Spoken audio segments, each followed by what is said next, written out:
প্রিয় শিক্ষার্থী, আসসালামু আলাইকুম। আজকে আমরা চাকরির দরখাস্ত বা আবেদনপত্র কিভাবে লিখতে হয় তা নিয়ে আলোচনা করব। চাকরির দরখাস্ত বা আবেদনপত্র এটার উপর উচ্চ মাধ্যমিক এবং অনার্স প্রথম বর্ষে প্রশ্ন করা হয় 10 নম্বরে। তো এটা আমরা যতটা না আমাদের পরীক্ষার জন্য প্রয়োজন, তার চেয়ে বেশি প্রয়োজন আমাদের বাস্তব জীবনে।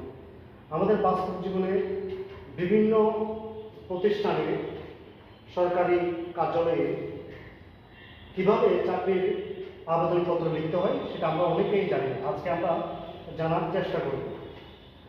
তো বিগত সময়ে যে বিষয়গুলো নিয়ে পরীক্ষায় প্রশ্ন ছিল সেগুলো আমরা দেখব। টপিকগুলো যেমন কোনো সরকারি বেসরকারি কলেজে অফিস সহায়ক পদে চাকরির আবেদন, কোনো বিপণী বিতানে ম্যানেজার বা মার্কেটিং অফিসার পদে চাকরির আবেদন, কোনো বেসরকারি ব্যাংকে কম্পিউটার অপারেটর পদে চাকরির আবেদন,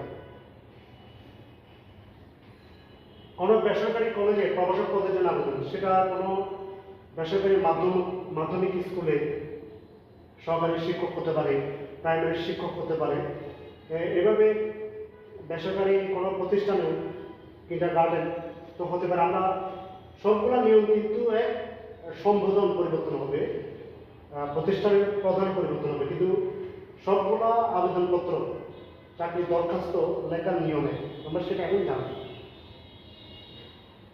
যেমন আমরা একটা নমুনা উত্তরপত্র নিই। কোনো বেসরকারি কলেজে অফিস সহায়ক পদে চাকরির আবেদন।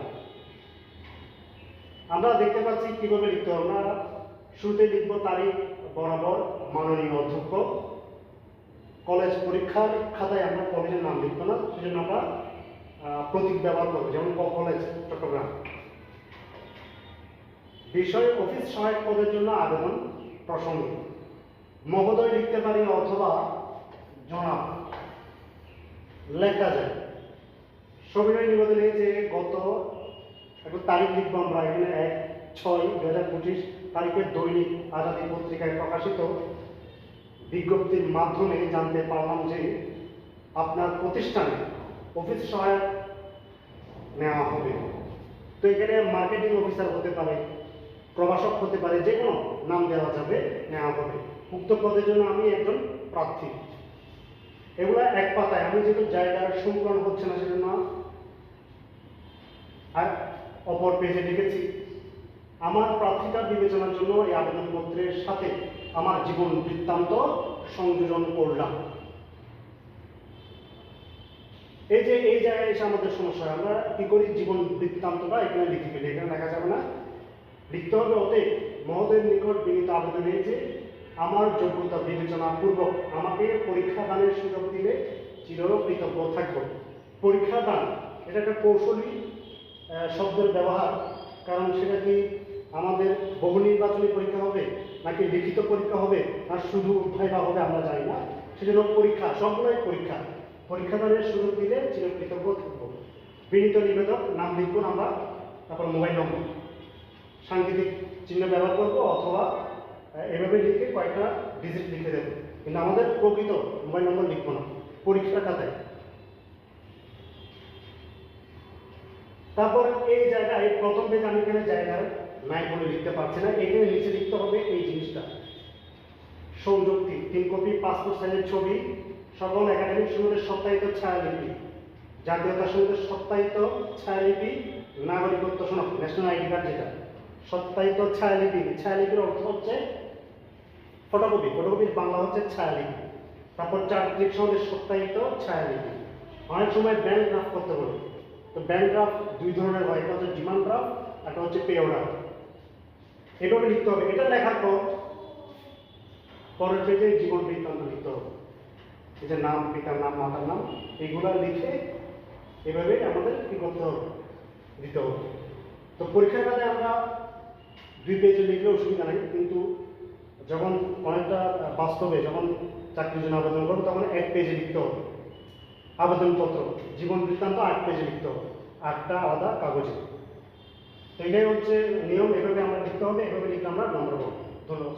আমরা এখন দেখছি একটি স্যাম্পল, যেটা কোনো একটা বেসরকারি ব্যাংকে যেমন ইউনিয়ন ব্যাংকে বিপণন কর্মকর্তা পদে নিয়োগের আবেদন প্রসঙ্গ এখানে দেওয়া আছে। তো আমরা এখানে যে কোনো একটা পত্রিকার নাম দেবো, আজাদি হতে পারে বা জনকণ্ঠ হতে পারে, যে কোনো পত্রিকা হতে পারে। এই যে এক পেজে আমরা রেখেছি, এখানে একটা জিনিস জানার বিষয়, এই যে এখানে যখন আমরা এরকম কম্পোজ করব, এখানে নিজের নামটা লিখবো ব্রেকেটে, উপরে তারপর স্বাক্ষর দেবো। স্বাক্ষর না দিলে এটা আনঅথরাইজ হয়ে যাবে, ঠিক আছে?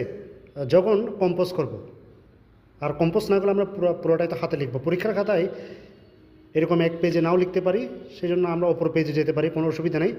কিন্তু কম্পোজ করে বাস্তবে কোনো প্রতিষ্ঠানে জমা দিতে গেলে এভাবে কম্পোজ করে দিতে হবে। এটাকে বলা হয় কাভার লেটার বা আবেদনপত্র। এর সাথে আমি কী করলাম, জীবন বৃত্তান্ত সংযোজন করলাম। এটাই হচ্ছে এভাবে সংযুক্ত করতে হবে। এবং এই জীবন বৃত্তান্ত পরীক্ষার খাতায় আমরা এক পেজে লিখলেও হবে। যেমন এটা লিখতে লিখতে আমি এই পেজে চলে গেলাম, এখানে লিখতে পারবো, কোনো অসুবিধা নেই। আবার নিচে জীবন বৃত্তান্ত লিখতে পারবো। কিন্তু বাস্তবে এভাবে করে দিতে হবে, এভাবে করে দিতে হবে। এরপরে যেগুলো বলেছে এখানে উপরে, এই যে